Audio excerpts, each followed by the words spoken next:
Evidencia científica versus testimonios, relatos, creencias, experiencias humanas. Suena un poco a ovnis, fantasmas. Quizás todos hemos escuchado alguna vez frases como la ciencia también se equivoca, los científicos también son humanos, o ¿por qué mi experiencia vale menos que un experimento? Porque efectivamente, los humanos nos equivocamos, nuestra memoria falla, podemos interpretar mal las cosas. Entonces, ¿por qué la ciencia sigue siendo el método humano más confiable que existe para entender la realidad? Y es que la ciencia nunca nació diciendo los humanos son perfectos, más bien nació diciendo exactamente lo contrario. Como los humanos se equivocan, necesitamos un sistema que sea capaz de reducir esos errores. Y ahí es donde mucha gente malinterpreta la ciencia, porque la ciencia no es un grupo de personas creyéndose superiores, iluminados.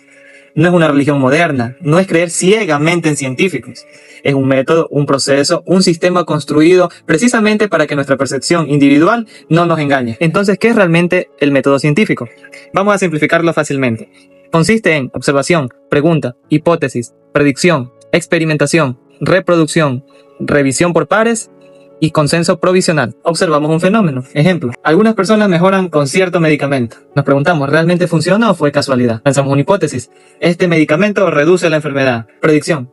Si lo damos a muchas personas, deberían mejorar más que quienes no lo reciben. La experimentación consiste en ensayos controlados, comparaciones y mediciones. Reproducción. Otros científicos intentan repetir el resultado. Tienen que dar con el mismo resultado. Revisión por pares. Otros expertos buscan errores. No solamente confirmarlos, sino buscan errores. Consenso provisional. Si miles de pruebas independientes apuntan a lo mismo, la confianza aumenta. La ciencia nunca dice esta verdad es infalible, irrefutable, absoluta.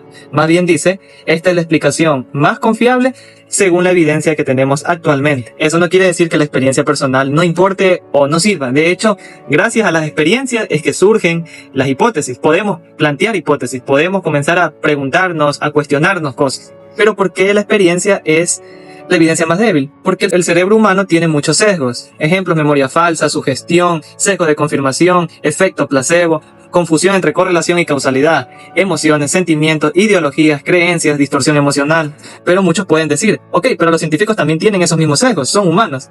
Y exactamente es por eso que no basta con creerle a un científico, porque estaremos cayendo en una falacia de autoridad.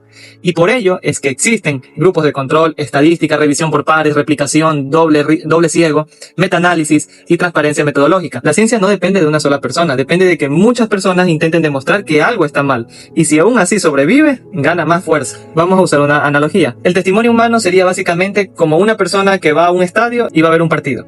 Solamente lo mira una sola vez desde lejos. La ciencia, en cambio, sería como tener cámaras vigilando desde múltiples ángulos, árbitros, sensores, otros equipos revisando al mismo tiempo, repetición lenta, análisis cuadro por cuadro. ¿Puede haber errores? Claro que sí, pero la probabilidad de equivocarse disminuye muchísimo en comparación a lo que una sola persona lo ve desde una sola vez desde lejos. El negacionismo muchas veces cae en una trampa lógica. Como la ciencia no es perfecta, entonces cualquier opinión vale igual. Pero eso no es lógico. Eso es una falacia conocida como falacia del nirvana o perfeccionismo imposible, que básicamente consiste en rechazar algo porque no es perfecto, aunque ese algo sea muchísimo mejor que las demás otras alternativas. Un ejemplo absurdo. Los médicos se equivocan a veces, así que la medicina no sirve. ¿Sería lógico creer eso? Y hasta ahora ninguna herramienta humana ha producido resultados más consistentes, más convincentes, más fundamentales que el método científico al momento de estudiar el mundo natural. Gracias a eso existen vacunas, antibióticos, resonancias, GPS, satélites, aviones, internet, anestesia, el estudio de la genética, cirugía moderna. Sin embargo, también tenemos que evitar caer en el otro extremo. Ya vimos un extremo, ahora el otro extremo sería el cientificismo, porque sinceramente hay preguntas y cuestiones que la ciencia no lo puede explicar. Ahí es donde entran muchas otras cosas, porque es algo muy abstracto. Entra la filosofía, entra el arte, entra la ética, inclusive la espiritualidad. Pero recapitulando, el problema no es dudar, el problema es dejar de cuestionar solo cuando la respuesta coincide con lo que ya queríamos creer. La ciencia no es perfecta, pero hasta ahora ha sido la mejor herramienta que hemos creado para corregir nuestros propios errores. Y quizás la verdadera humildad intelectual no consiste en creer todo lo que nos dicen, sino en estar dispuesto a cambiar de opinión cuando la evidencia lo exige, lo amerita, y está ahí. Porque hay cosas que son radicalmente inaceptables, del cual obviamente no se puede hablar. Y esto me parece interesante porque en el podcast de Jordi Wild con Carlos Blanco, en The Wild Project, toparon al inicio del podcast ese tema de que obviamente hay que tener como un equilibrio, y ese es el justo medio del cual hablaba Aristóteles.